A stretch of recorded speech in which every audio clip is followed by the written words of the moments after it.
매일 아침 하나님과 함께 누리는 하늘의 양식 오늘 만나. 내 아들아, 만일 내 마음이 지혜로우면 나 곧 내 마음이 즐겁겠고, 만일 내 입술이 정직을 말하면 내 속이 유쾌하리라. 내 마음으로 죄인의 형통을 부러워하지 말고 항상 여호와를 경외하라. 정령이 내 장래가 있겠고 내 소망이 끊어지지 아니하리라.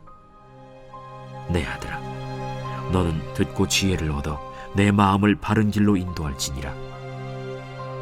술을 즐겨하는 자들과 고기를 탐하는 자들과도 더불어 사귀지 말라. 술 취하고 음식을 탐하는 자는 가난하여질 것이요 잠자기를 즐겨하는 자는 헤어진 옷을 입을 것임이니라.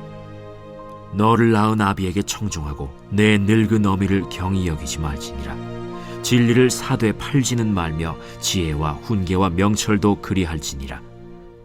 의인의 아비는 크게 즐거울 것이요 지혜로운 자식을 낳은 자는 그로 말미암아 즐거울 것이니라. 내 부모를 즐겁게 하며 너를 낳은 어미를 기쁘게 하라. 내 아들아, 내 마음을 내게 주며 내 눈으로 내 길을 즐거워할지어다. 대저 음녀는 깊은 구덩이요 이방 여인은 좁은 함정이라. 참으로 그는 강도같이 매복하며 사람들 중에 사악한 자가 많아지게 하느니라.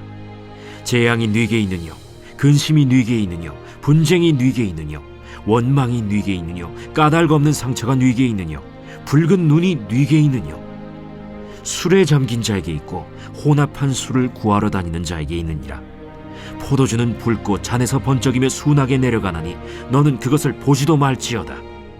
그것이 마침내 뱀같이 물 것이요 독사같이 쏠 것이며, 또 내 눈에는 괴이한 것이 보일 것이요 내 마음은 구부러진 말을 할 것이며, 너는 바다 가운데에 누운 자 같을 것이요 돛대 위에 누운 자 같을 것이며, 내가 스스로 말하기를 사람이 나를 때려도 나는 아프지 아니하고 나를 상하게 하여도 내게 감각이 없도다.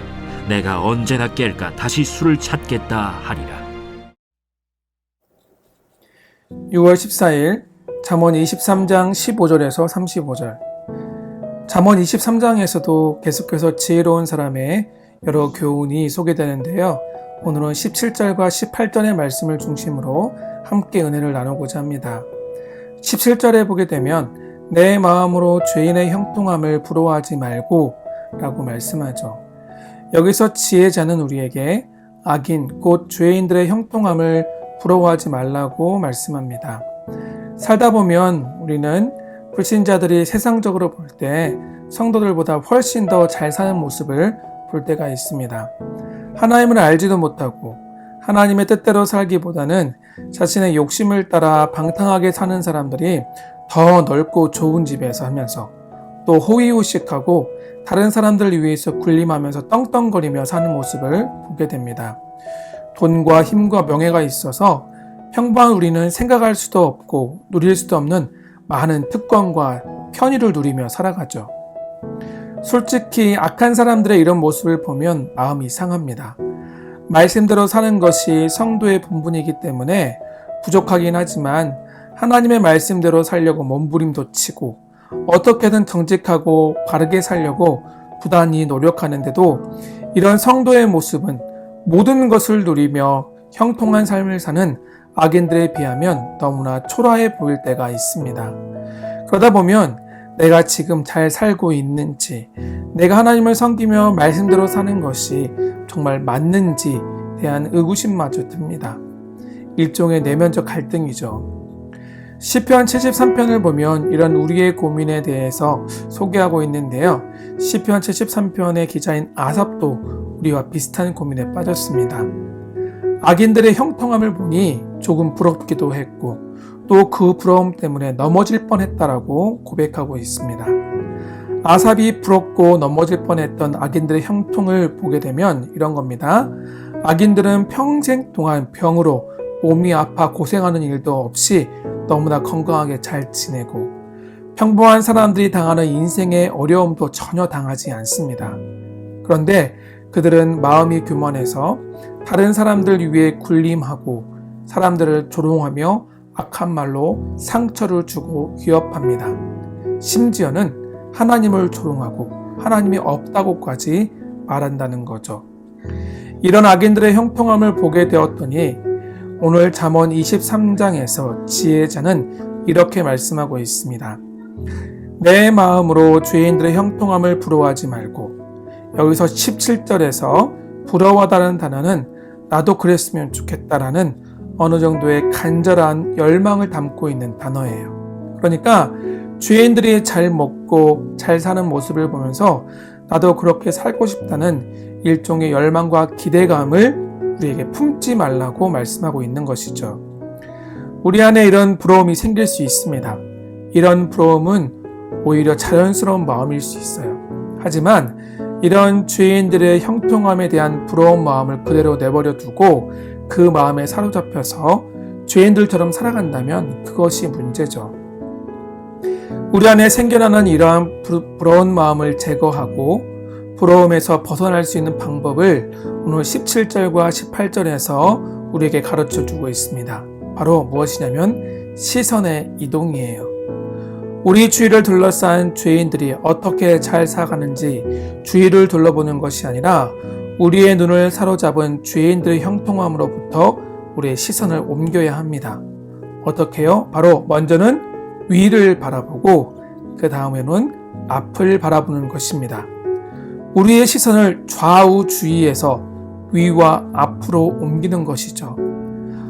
먼저 위를 바라보는 것은 17절에 나온 것처럼 하나님을 경외하는 것입니다.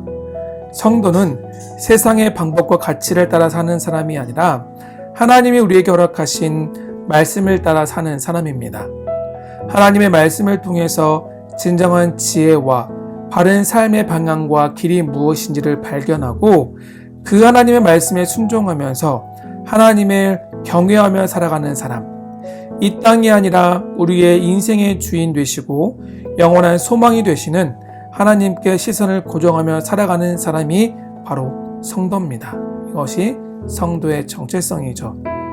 그러므로 오늘 지혜자는 우리에게 죄인들의 형통함을 부러워하지 말고 이 땅에 고정된 우리의 시선을 들어 하늘을 바라보라고, 하나님을 경외하는 삶을 살아가라고 말씀하고 있습니다.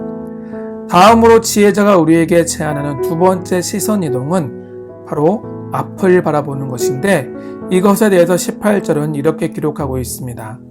정령이 내 장래가 있겠고 내 소망에 끊어지지 아니하리라. 하나님을 경외하는 삶을 사는 성도에게 하나님이 예비하신 미래와 소망이 있으니 앞으로 우리에게 다가올 그 앞날을 믿음으로 바라보자고 말씀하고 있습니다.